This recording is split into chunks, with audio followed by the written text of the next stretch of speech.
second. Is this where the damn drumming and the music kicks in? Yeah.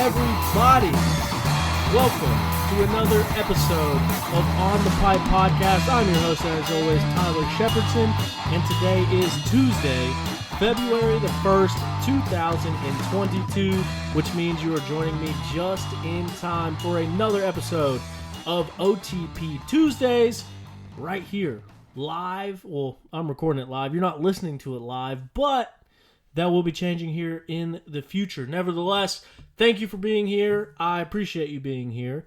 And I want to start the show off talking about a few things. And we got a good one coming at you. Like I said, mainly, first point of this, going to clear a couple things up, answer a few questions that I've been getting, especially over the past week. But then later on in this very episode, we are going to be joined by a couple of XC2 contenders. First up, we are going to have Ben Nelko talking about his ride and his transition into off-road from motocross. And then we are going to be joined once again by Jonathan Johnson, good friend of the show. And so, yeah, we got a good one coming at you. It was really cool to check up with both of those guys and chat with them. I will say we had another big-time guest planned for tonight. The way the schedules lined up and things worked out, we didn't quite end up making that one happen. So next week, we're going to have him on. I'm going to keep it a little bit of a surprise until then. I'm excited about it. I hope you guys will be excited about it as well. First of all, once again, I want to say thank you for joining me. This is the part where I go ahead and thank my good buddies over at Armored Graphics. Armored Graphics has been a longtime supporter of the show. They've been with us since the very beginning. As you all very well know, they actually made our logo and help out with a lot of different things that we do over here at OTP. So big thanks to our buddies over at Armored Graphics. They used to be the graphics producer, provider, sponsor for the JGR, Yoshimura, Suzuki, Auto Trader, all sorts of sponsors team. And that's why you saw those JGR bikes. They actually changed between all the different Supercross rounds. It's like they had a different kit at every round. They were changing colors and doing a lot of really cool things, which I thought was cool to see on a pro team, that the graphics weren't the same every weekend. They kind of changed it up. Nevertheless, they also make a wide variety of graphics that all look super sick on whatever motorcycle you may need them for. If you go to armorgraphics.com, you can check them out and see exactly what they offer. And then don't forget, when you're checking out online, use promo code OTP20, and that is going to automatically get you 20% off of whatever you order. As we talked about in the last show, or I guess it was the show before last, this year, everyone that gets an OTP-specific kit, and that is On the Pipe Podcast as your main sponsor up there on the Shroud, let me know. We'll help you out. We're going to go a little bit above and beyond that 20% to make it worth your while to run those OTP graphics. And then we're going to also be chatting about all of our OTP OGs, as I like to call them. Give a shout out to the results, where they raced at. And so we're going to gather a list of everyone running OTP graphics. So super stoked to get into that. We got all sorts of OTP graphics out there. Andrew Coffey just sent me a picture of his bike. He's got a Honda with OTP graphics. First Honda that I've seen with them. Looks super nasty. Thomas Caldwell, Big Tom, he's out there running OTP stuff. Stephen Falzone, Tyler Bruton, Brandon Peterson, I think, is going to get a set. Steven Harrison is going to have some OTP graphics. I know there's more, and if I haven't said your name, then I sincerely apologize. But anyway, we're going to have a list of those. We're going to keep them coming at you every week, and I appreciate the support. It means the world to me. Also, the big news of the year this year, we are now partnered with Beta USA, Beta Motorcycles. They are the official manufacturer, OEM, motorcycle producer of On the Pipe podcast. I am so stoked. I think my bike is going to be showing up this week, and I couldn't be more excited to really put some time in on that thing and learn the ins and outs and get that thing dialed in. We kind of talk about that later on with Jonathan Johnson. Jonathan Johnson is one of the guys that made the move over to the factory beta team this year, so he provided some good insight on that. I think you guys are going to like to hear about it, but I am so stoked to be working with Beta, just as stoked as Jonathan Johnson is to be working with Beta this year. Beta is the official manufacturer of On the Pipe podcast. Beta motorcycles have been family-owned and operated since 1905. They manufacture the finest enduro trials and dual sport motorcycles that are known for their premium quality and rideability. Beta motorcycles are the best-looking bikes on the market and back it up with their superior performance. Head on over to betausa.com for more information on their available models or to find a dealer near you today.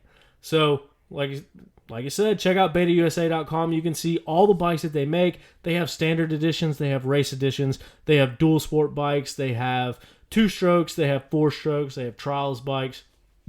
Really wide variety of motorcycles, but the thing they focus on is that rideability.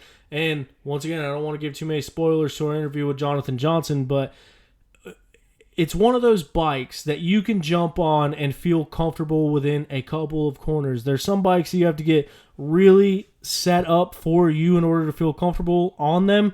The rideability of a Beta motorcycle, you can jump right on it and feel right at home, and I think that's one of the coolest parts about it. So, super stoked to be working with Beta this year. Super stoked to be watching Jonathan Johnson and Evan Smith in that XC2 class for Beta this year.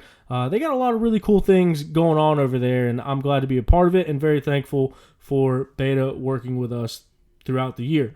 Now, one of the things I did get asked in one of the last shows is, especially with our new weekend review with Stu segment coming up, is the conflicting brands. Are we going to be able to have riders on that aren't Betas, or are we only talking about Betas this year? No, that's not the case.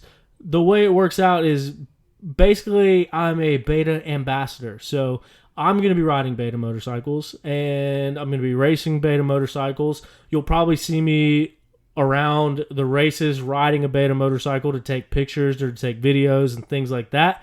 So I will be representing Beta motorcycles, and like I mentioned, they are the official manufacturer of On the Pipe podcast going forward, but the show is still going to resume just as normal. We're going to talk to everyone. We're going to talk about everyone. We're going to talk about the goods and the bads of everyone on every bike, because that is the main goal here, is to bring you all of the news and information. And that is what we will continue to do. So no, it's not going to affect our Monday shows with Stu. It's not going to affect who we have on the show, who we don't have on the show. Show's going to operate just as normal. We are just lucky enough to have Beta on board with everything that we're doing this year. Speaking of what we're doing this year, got a lot of big things in the pipeline. I kind of wanted to clear that up a little bit. I'm not going to ramble a whole lot on this show before we get to these interviews, but just want to give you guys a heads up. I know that the whole Monday show kind of caught everybody off guard, so I just wanted to offer a little bit more insight into that. It's basically something that I've been thinking about doing. If you have been listening to OTP Tuesdays for quite some time now, then you know that typically before the interviews, kind of like what I'm doing right now, I would normally do the race review and kind of talk about the race that happened over the weekend, maybe preview the race that was coming up, and then we would cut straight to the interviews and get those done. So the idea of the Monday show is to basically do that whole race recap the day prior. So then Tuesdays, OTP Tuesdays, can be left for just the interviews and just the riders, and it'll jump straight into that. That'll allow us to go a little bit more in depth and maybe a little bit longer of interviews each time. And basically what it boiled down to is coming back from a long race on a Sunday. These riders that we're talking to, I mean, they're obviously racing the 3-hour race. They have a lot going on, and by the time Monday comes around, they're sore, they're tired, they're just getting home. Most likely drove through most of the night. Either that or they stopped and rested, so then they drove most of the day on Monday, and then they got to unpack all their stuff. They got to clean all their gear, clean all their bikes. There's just a lot that goes in on Monday, so it's kind of hard to line up shows on Monday until people really got settled in and situated. And that is actually the reason why OTP Tuesday started. So originally I wanted it to be on a Monday, but as we kept doing it, found out more and more that it's hard to really schedule a time on Monday, both with the riders that are coming back from the races and also with myself. A lot of times driving back through the night and then still being at work at 6 a.m. on Monday mornings. So that is kind of the goal. Now it is only up to me, and now every other weekend Stu for the Monday show. So the plan is Mondays basically will be the beginning part of what OTP Tuesdays has been. So we didn't do one this past Monday because there wasn't a lot going on. There was the final round of the Carolina XC Series that Zach Hayes is running down in South Carolina. They had their final race of the season and also did their awards banquet. So that was pretty cool. But other than that, there wasn't a lot of other racing going on as we look to prepare to get into the swing of things. I think this weekend kicks off Sumter, and then that really sparks the whole racing season. After that, I think it's 11 straight weeks with races going on. So right now the intent is Monday to do the race review, talk about what happened over the weekend. That'll be just myself. A lot of times I'll try to get my buddies involved where we can sit down and kind of bench race together. So every now and then I'll have some buddies jumping on sporadically. But the intention there is to talk about the race that happened over the weekend, and then Tuesday, jump straight into the interviews. So that being said, theoretically, we should double the output of podcasts. So now, like right now, it's 10:30 at night, and I'm finishing up this OTP Tuesday. So a lot of times you guys aren't listening to them until Wednesday. So the way it might work out in the future is the goal is for everything to go live. So I'm working on some software to get everything going with that. But then that way everything will be on video. So then you will know exactly what time we're coming on every week, and then you can also still listen the exact same way that you've been listening all along on whatever app you choose to get your podcast from, whether that's Spotify or Apple Podcasts or Stitcher, iHeartRadio, the Google Play Store, wherever you get your podcasts at. That won't change. The audio will still be uploaded there, but the plan is going forward, we will also be doing live video on YouTube, maybe pushing it to Facebook as well, but that'll be cool. I think that'll bring us to the next level where instead of just audio, it'll be FaceTime too, it'll be video too, but you will always still be able to go back and listen to the audio only version. With that being said, whatever you're listening to this on right now, go ahead and subscribe to OTP if you haven't yet. So if you're on Spotify, you're on Apple Podcasts, if you could, just back out and go and click that subscribe button. It really helps me out a lot. Really figure out where the listens are coming from, so that way I know how to set them up, whether more people are listening on Apple Podcasts or more people are listening on Spotify. It just kind of helps with the way that I post them so I can get them uploaded to you and available even quicker. So if you are listening to this right now, go ahead and hit that subscribe button. I really appreciate it. As always, be a friend, tell a friend. If you enjoy these shows and you get something out of it or learn something new or just enjoy hearing someone talk about our sport and hearing all the top riders in the sport and amateurs that come on the show as well, if you enjoy that and you think someone that you know might enjoy it too, go ahead and share it with them. Let them know about On the Pipe Podcast and what is going on over here. That being said, I think that's where the video stuff will definitely come in. It'll give the ability to see everything and share it. And then, like I said, be a little bit more consistent on knowing when you'll be able to see them. You'll know every week when we're coming on. So I got to dial things in with Stu. We got to figure out a time that works best for both of us. As I mentioned, he's going to be coming on every Monday that he's on. It's going to be right after he raced a race on Sunday. And so we got to come up with a time that's going to work best for both of our schedules, but stay posted and I will let you know as soon as we dial in a time. Also, I know Steve Mathis and Pulp MX is on Monday, so we're obviously going to avoid that time frame. I know a lot of people that listen to OTP also listen to Pulp MX, and so want to make sure that you still have that opportunity to listen to them when they go live. So we're going to have to do some scheduling, and we'll work it out, and I will keep you updated on everything as we move forward. But I'm excited. I think this year is going to be a big year. I think we've built up a big following, and each and every single one of you that are listening to this right now are a huge part of that following. So I sincerely appreciate it, and I sincerely appreciate the support that you guys have for listening to OTP, and I'm so excited to get this season underway because it is going to be the best one yet. So, thank you all for listening. We're going to go ahead and get into these interviews. Just another reminder, check out armorgraphics.com. Use promo code OTP20 to save 20% on your graphics. And then also check out betausa.com. Do a little bit of research. Read up about these bikes. I think you'll be pleasantly surprised. I think you'll learn a thing or two. And especially learn what a cool company that they are. Family owned and operated. The Beta USA obviously is in the USA. It's pretty cool. They have a lot of cool stuff going on over there. You can get on there, find a dealer near you, order a bike gets shipped there, gets set up, and then you take it home.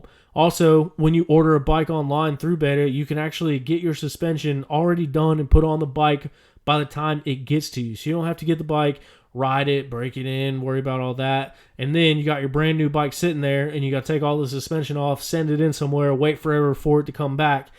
No. With Beta, you can get your suspension already set up for you and put on your bike when it gets delivered to you.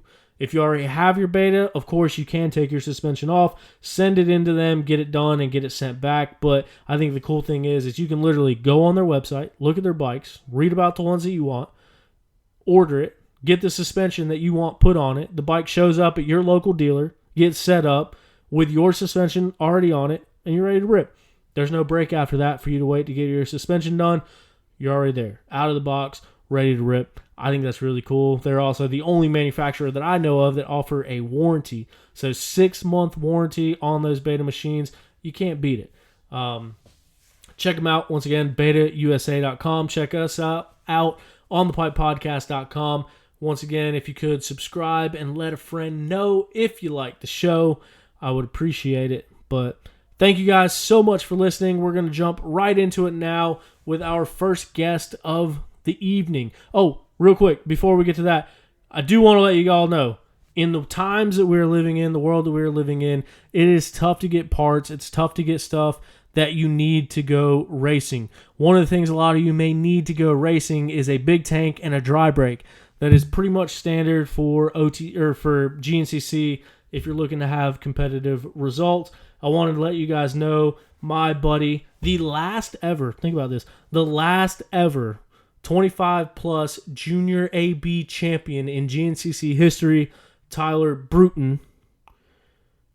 And because now they split it up, there's a junior A and a junior B. So he is the last junior AB champion. He won it last year.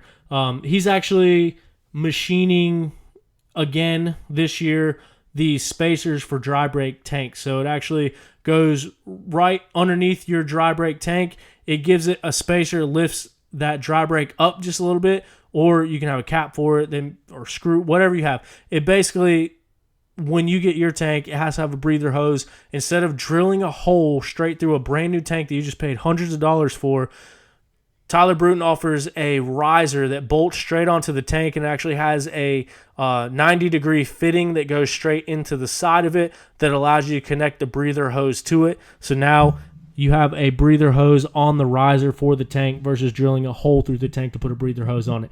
Tyler Bruton is making those and selling those once again this year. It's something that he's been doing for the past couple of years, but if that is something that interests you, I suggest you go over to Instagram and see about getting one for yourself. His Instagram is just Tyler Bruton. One word. TYLERBRUTON. And if that's something that interests you and you don't want to drill a hole through your brand new tank, hit up Tyler Bruton. Anyway, now we're going to move it into our first guest of the evening. Switching bike brands and kind of getting a new deal for this year. Going to kind of talk a little bit about that, but welcome Ben Nelko to the show. Ben, how's everything going today? It's going good. Just like you said, new bike brand, new team. Basically everything's changed for me this year, so looking forward to it.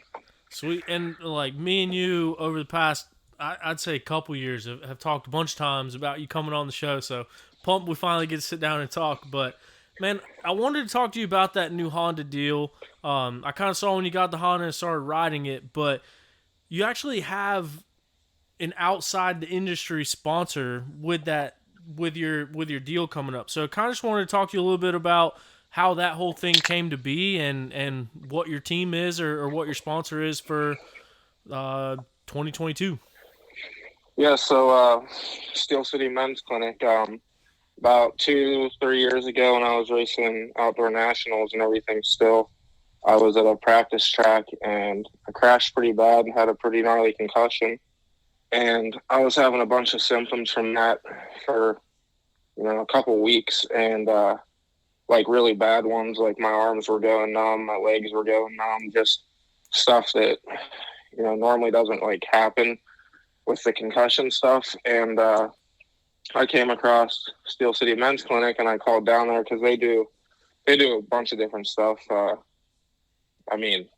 Like literally everything. So I seen that they do concussion therapy, so I went down there, and they got me all hooked up and back to riding. And I started talking to the owner of it a lot, and we became just really good friends. And it turned out that he rode a lot. He loved riding. He likes the sport, and really just the last 2 years we became close and mountain bike a lot together and just go out and ride. And after Ironman this year, we started talking a little bit about setting something up because me and the team I rode for last year kind of parted ways, and he wanted to get involved with GNCC more. Just he, like I said, he loves the sport and likes to help people out. So it worked out good for me because, like I said, we're good friends, and it's nice to basically have like a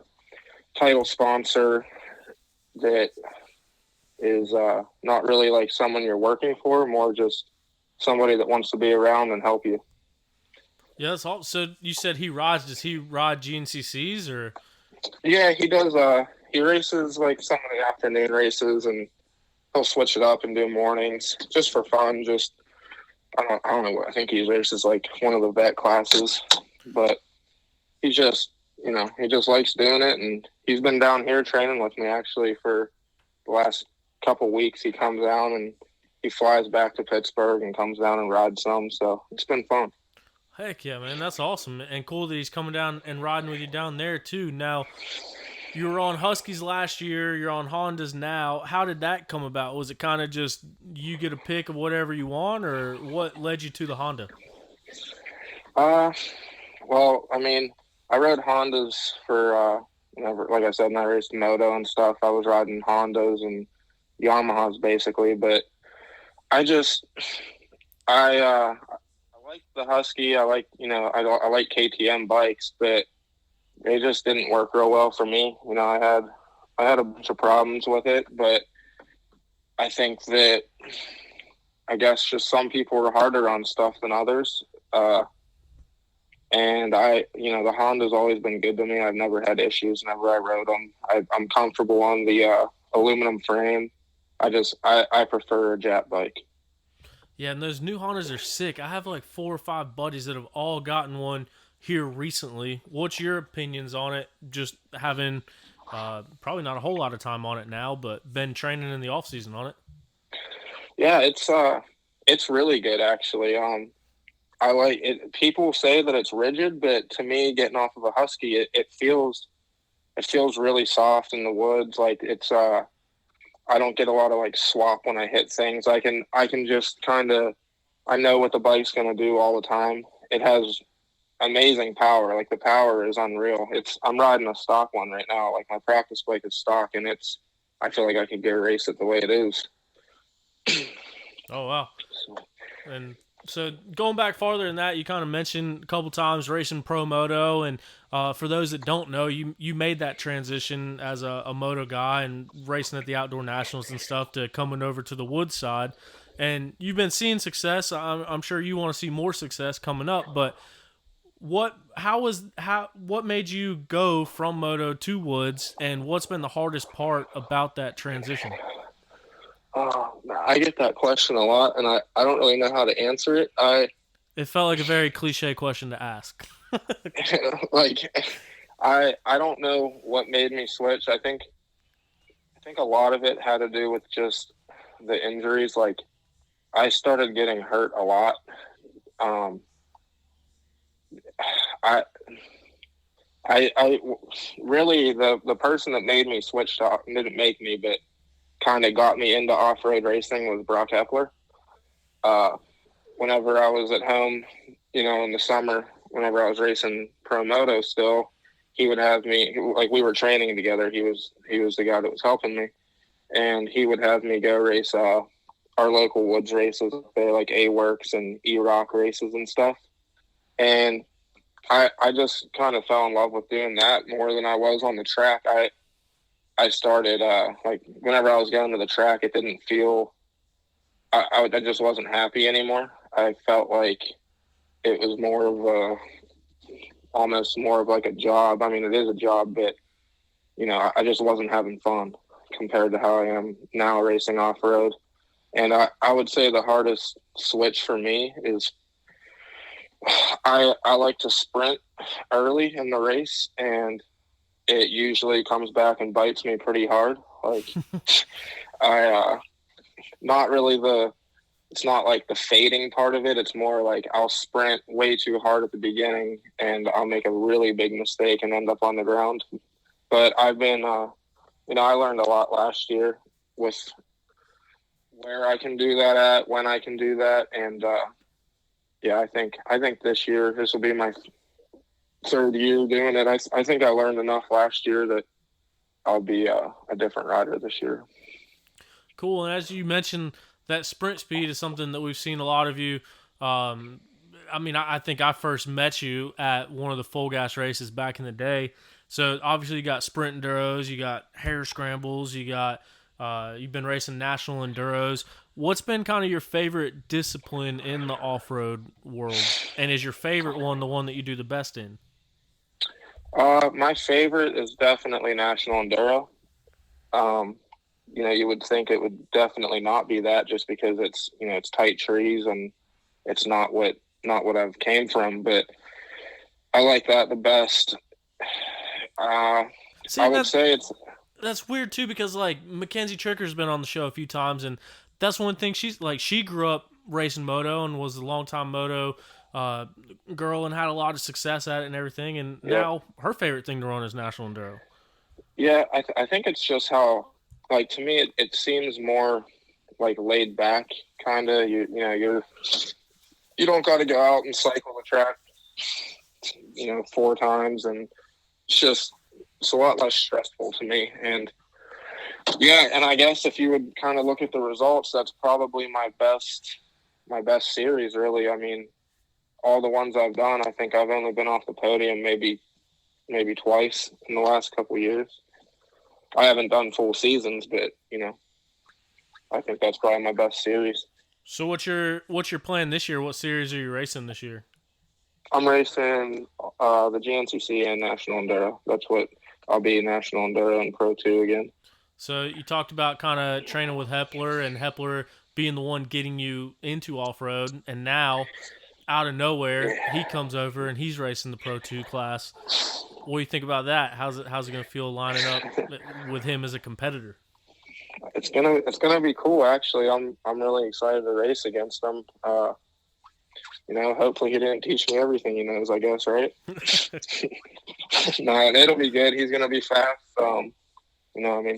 He's the Iceman. You can't break him. So we'll see how it goes this first round, and we'll go from there. So is Sumter a track that you like or that you hate? Because I feel like Sumter's one of those places where you have a strong opinion one way or the other. I do like Sumter a lot. I haven't done the best at Sumter in the last 2 years, but I like the sand, and I do. Yeah, I like Sumter. My favorite's definitely the Dragon's Back one, though. That one's really cool. Yeah. But Sumter, I'm hoping to do a lot better than I did last year there. Well, we're only a few days away from finding out. Oh, yeah. It's going to be a good one.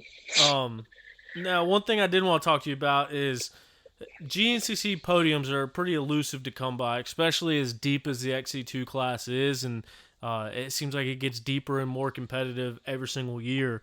last year you got second place at the quote unquote toughest GNCC of them all, as far as technicality goes. At Snowshoe, you came off with a second place Hmm. finish. What was that like to kind of go out? I mean, you can't get much farther away from Moto when you're racing on Snowshoe Mountain, and that's the one you ended up getting the podium at. So, what was going through your head during that race? Man, that was definitely the highlight of all of my racing, my whole career. But that was a crazy day. I started off, I crashed in Howard's Hole and was actually about to pull off and call it a day. I ended up breaking a few ribs in the first 5 minutes of the race, Oh wow! and it was pretty bad. And then I just stayed out, and I I honestly don't really know what I did different that day. I think I was kind of riding just like out of anger after that crash, and I spent a lot of time in the rocks before that race because I'm definitely not a rock guy, but I made sure I rode rocks every single day for like 2 weeks before that race, and it helped. I actually, out of all of them, not even because I podiumed it, I honestly, Snowshoe is one of my favorite tracks, though. I mean, it is rocky and stuff, but you can go really fast there on them fire roads. Yeah. So it was cool though. I still think about that, every day that I got a podium on my second year. I was pumped on that and really hoping to get some more of those this year. GNCC's been up and down for me the last 2 years. Well, another race that you were just off the podium was the Penton. You ended up getting a fourth place there, which once again it seems to be like the opposite style of racing. So is it like are there types of conditions or types of tracks that you feel better at, or is you just think that some days you're on it and some days you're searching for it?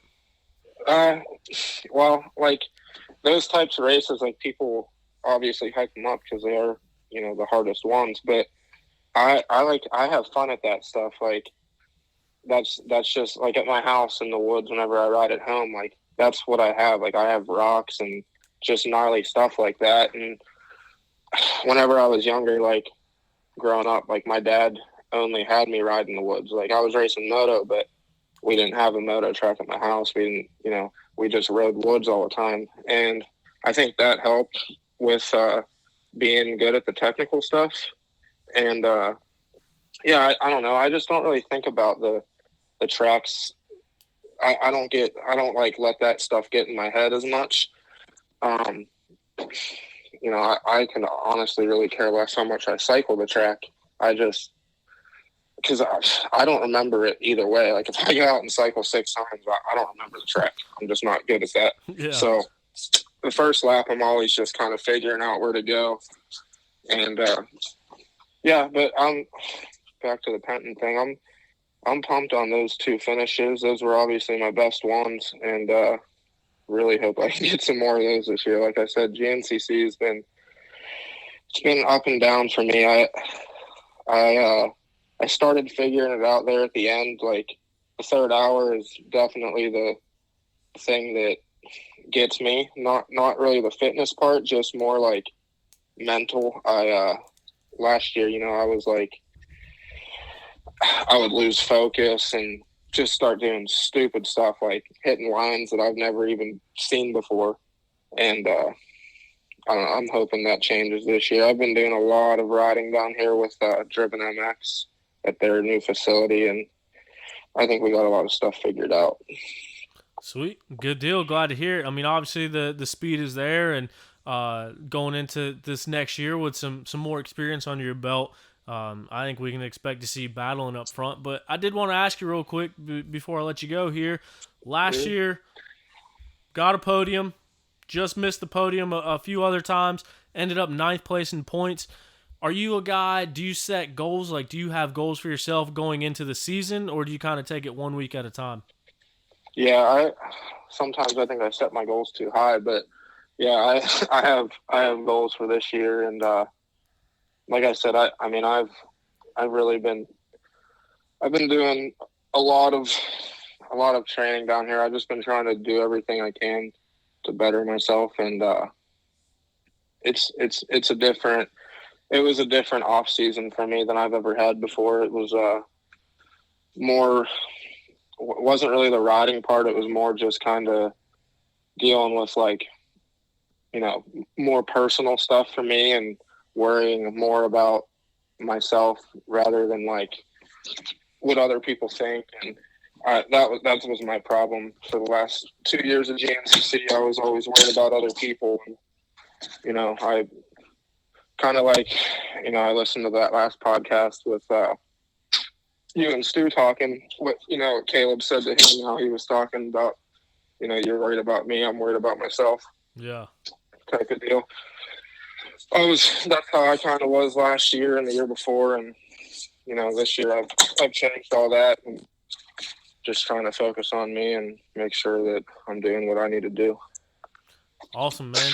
Well, I'm super glad to hear it and pumped to see how you do this year. As always, it's cool seeing you around the races. So no doubt we're a couple days away from the Sumter National Enduro. So I will see you out there this weekend. But yeah, man, good luck with this year, and I hope you gel well with the bike. And I think it's awesome that you were able to go out and get Steel City Men's Clinic involved. And I just think it's a really cool opportunity. Yes, thank you. Yeah, I'm excited for it. We'll see how everything goes. All right, man. Well, thanks again for your time, for joining us, and glad you finally got on the show, and good luck this weekend. All right, thank you. Thanks, man. See ya. And joining us now is our 2021 XC3 champion, now making the move to the Beta Factory Racing Beta machine, racing the XC2 class once again, Jonathan Johnson. Jonathan, how's it going tonight? It's going pretty good, you? Just hanging out, doing a podcast, trying to keep it going. Yeah, gotta keep it up. Now, I did forget to mention, not only are you an XC3 champion last year, you were also a Mid-East Hare Scrambles champion, so didn't want to leave that out. But going from last year to this year, what's changed? What's the biggest difference in your mindset heading into this season? Maybe not the mindset, but just having to train a little harder and just kind of riding a ton more. I've probably put double the hours on a bike just this winter than I have all season last year. So it's just being able to ride more is a really big help, and just all the support that I've been able to get through Beta USA and just the whole team that's making it possible. Dude, I feel like that's a major statement for you to say that you've ridden more this offseason than all of last year, because you're already a guy that rides a lot, I feel like. And so what's been different? What's pushing you to ride more? Knowing that they're keeping a solid bike underneath for one. The bike's been amazing, and anytime that I need to suggest that we change something or we need parts or we need anything, they're just on top of it. It's just it's been a good organization to work with, that's for sure. No, I absolutely agree. And my off season was filled with a little bit of the same in a roundabout sort of way. We're a little bit of teammates. OTP is now supported by Beta as well. So how is that working for you as far as you said, whenever you need to make changes, they can make those changes? Do you have someone down there with you that's wrenching, or is it kind of something you call and ask for parts? I mean, how does that whole thing work? It's I don't have anybody wrenching for me on my practice bike. It's mainly just me. But I don't say that I'm much of a wrench. I'm more of a rider. I can't work on anything to save my life. But I'm able to get it done, and anything that I need, it's just it's one phone call away, and they're next day airing, the chains, the sprockets. If I want to try different tires or different grips, or just anything little or even big, different different pegs, and just the little stuff that's making the difference this year. I think that we're able to try new stuff, different motor packages, and it's just been a big help. That's sick. So what's your thoughts on 252 stroke? I like the thing. I know a lot of people aren't liking it, but I love it.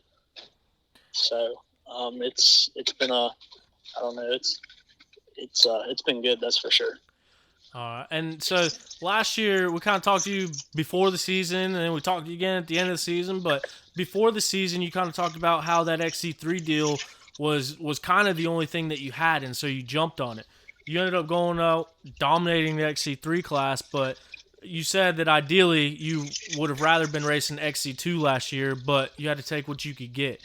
Now that you're on a factory team now, and going into this year, you will be racing XC2. What does that mean for you to kind of get back up in that XC2 class, and what is your expectations of yourself going into the year?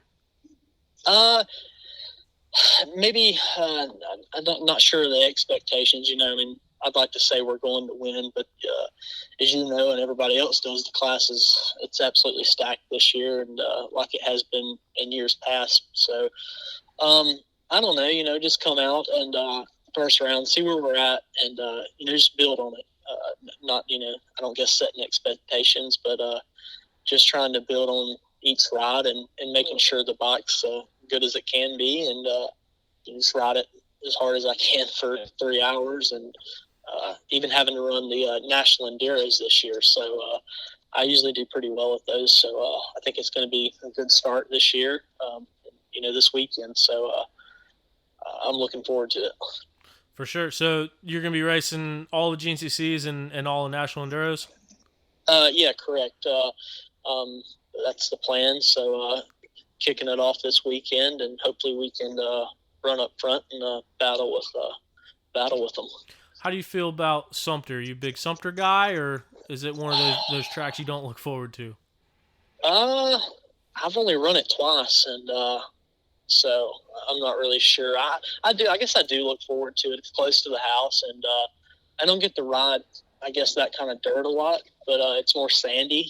At the house, I guess it's I guess like your house, you know, it's red clay and more hills and mountains, but down there it's going to be sandy, and it's going to get chewed up. So it's going to be fun, that's for sure. I think the Beta's going to do well in that, though, because it's I don't know. I just feel like I suit the two-stroke well, just with my riding style and just how I just ride the thing. I mean, it's I don't know. I guess a lot of people are scared of a 252 stroke because they say it doesn't, I don't know, track well or maybe not get the most traction. But I feel like I make it work pretty well. So I'm excited for it. That's for sure. Yeah, for sure, and that's why I kind of asked you that question earlier about how you felt about the 252 stroke, because the videos you posted the other day, dude. So I reposted those on the OTP story, but I had like a couple of my buddies like ask me like, "Oh, what bike was he riding? Like, where was that at?" Because literally, dude, you're going through that turn track, and I don't think you ever even let off the gas. Like, it almost looked like they replaced the throttle with just a switch. So it's just I can off. I don't know. I feel like I'm just comfortable on the bike, like you say. Like it's, I don't know. I struggled last year with bike setup and just how my bike rode in general. Like I did really well on it, but I wouldn't say that I was happy with it. And I kind of, the Beta, the first time that I rode it, I'm not going to say that it was great. I almost felt like it felt like my bike last year, but after testing and the work that they put in for 2 days of just, you know, straight up swapping suspension and doing everything that I needed to, you know, feel like that I needed to succeed. We've got the bike riding and handling better than, you know, I would say any bike that I've rode. So I think that's a major step in the right direction, just the work that we put in the off season. And I think it's going to show come round one. Damn, that's a huge statement, and one of the biggest things that Beta focuses on or markets on is that rideability. And that was my experience. Like, I jumped on one, and like you said, you kind of get your creature comfort set up to you and how you like it, and your suspension doing what you want it to do. But I mean, straight out of the box, just jumping on one, it's really easy to like feel comfortable on it right away. And looking at those videos that you posted riding, it looks like that kind of happened with you, especially now that you got it dialed in more. Yeah. I mean, it's like you say, those videos that we've been posting and riding, it's amazing. Just the power and the tracking that it can do, like just how it can stay in the corner and find the traction where it needs to be. It's helping me out for sure. So coming to a bike this year, I mean, they come with KYBs on it. As far as the suspension and everything is concerned, how much testing and tuning did you put into the suspension to get it dialed in? Just a curious question, really. We tested for 2 days straight, just straight up.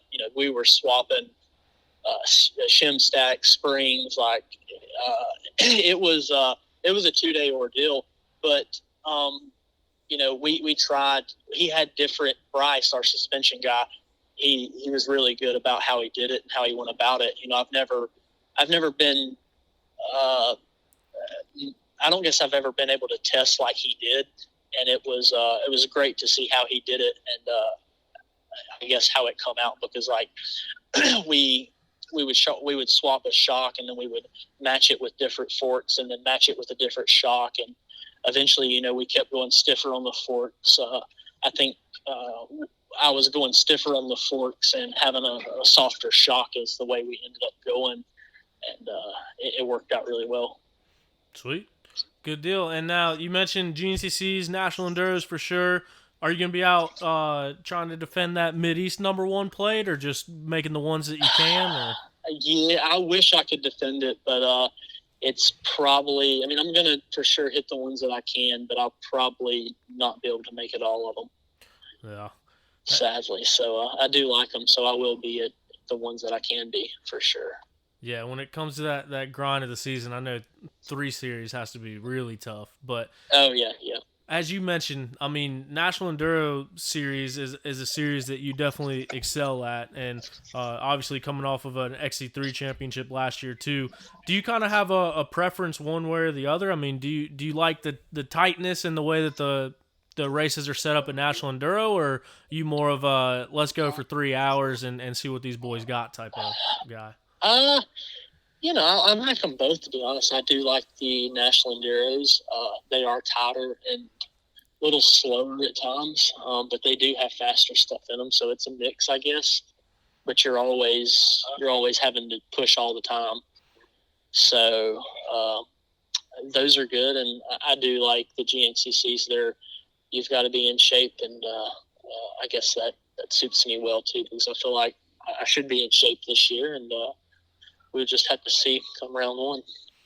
Good deal. It's coming up faster than we know it. I think once Sumter kicks off, it really puts the ball in motion. Then we're going to be right in the thick of this whole race season, at least till summer break. Yep. It's coming, and it's going to be here before we know it. Once Sumter happens, like you say, it's going to be wide open for the next, until summer break, really. Yeah. So last question, and I appreciate your time. And just before I let you go, how did this whole deal come about? Because it's one of those things that kind of started hearing about a little bit like later in the season, and then you guys, the team, ended up making the official announcement not too long after the season ended. How did this whole thing come about, and what made you decide to take the leap and change teams? I did really well at snowshoe. I think I got 13th overall and won the class. So did pretty well there. And I was actually staying the night there at snowshoe for after the race, and I was just walking through the pits there by everybody, and Corey Buttrick, the team manager, just kind of stepped out, and I was talking to Corey. I'm pretty good friends with him. And he was like, what do you think about next year riding for us? And, I told him, at first he said it was going to be XC1. And he kind of asked me what, Husky had for me and Magnum 1. But, at the time I didn't have anything. So I told him I didn't really have anything. If he, I was up for anything really. So he said it would be XC1. And I told him just to send me whatever they had. And when Carlin Gardner actually officially texted me probably 2 weeks later, it was a full XC2 deal, and it's a 2-year deal. So, I couldn't turn it down. It's been great. Heck yeah, 2-year deal, factory team, XC2. Looking forward to it, man. I'm pumped for you and pumped for the opportunity and pumped for really everything going on over there. I know like Evan joining and Corey Buttrick in the position that he's in. He's a buddy of mine as well. So that was just I really didn't know how the whole thing came together. So that's pretty Yeah, cool. yeah, that's kind of, they got on it really early, and they've just been on top of things. Like, I've never tested as early as we tested it. I've never been able to to have the parts supply and just have the, I guess, the everything about it as a bike, and even the trainer. They've got us a trainer with Miles Brazil and Regulus Performance. They've been a big help doing all of our gym work and all of our workouts and motos. So it's really working well, and they've got a program I think we can succeed with. That's awesome, man. And that's got to give you a lot of confidence going into the season, huh? Yeah. I mean, I've got all the tools. If I don't succeed this time, it's solely on me. So it's up to me to succeed, and I've just got to do it. Let's go, man. Can't wait to see it happen. And like I said, kind of like you were mentioning, I think it's an awesome company too, and awesome bikes. And I'm pumped to be working with them. So I'm sure I'll be seeing you around the pits a lot, and hopefully throughout the season. And yeah, man, thanks again for your time for coming on, and wish you good luck this weekend. And I'll see you out there. Yes, sir. I'll see you down there, and hopefully we can have another one here soon. Oh yeah, man. Sounds good. Well, thanks again for joining us, and good luck this weekend. Yes, sir. Thank you.